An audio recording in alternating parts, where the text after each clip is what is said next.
sa Kongreso ang ating tanong. Pagalaman, pinapakita ko na ito, ating pinagpupugayan ang lahat ng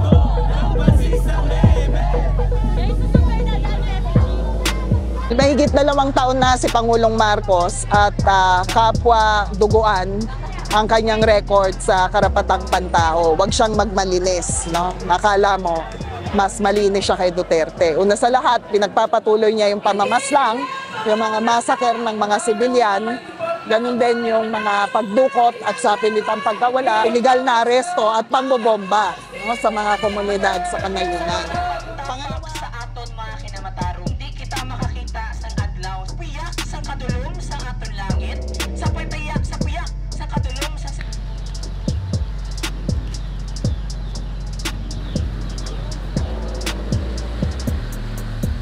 Yan po!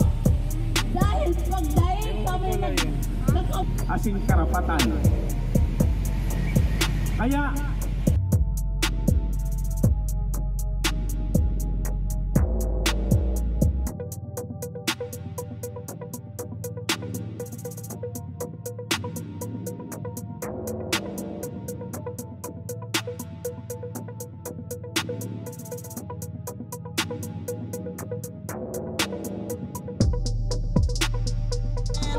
katulad na ng kanyang ama at ni Duterte, bina-violate niya ang rules of war na tinatawag o international humanitarian law para patahimikin ang civilian population sa paglaban sa kanyang kontramamamayang polisiya. Bomba nila yung mga komunidad at sakahan, hinahamlet nila yung mga komunidad, tila martial law sa mga probinsya, ng mga komunidad ng magsasaka, mga Moro at katutubo natin.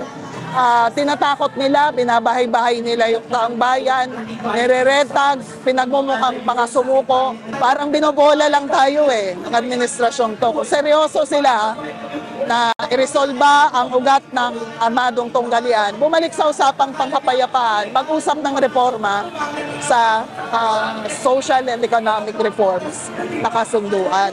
Yun po ang isang matagal nang hinihiling ng mamamayan.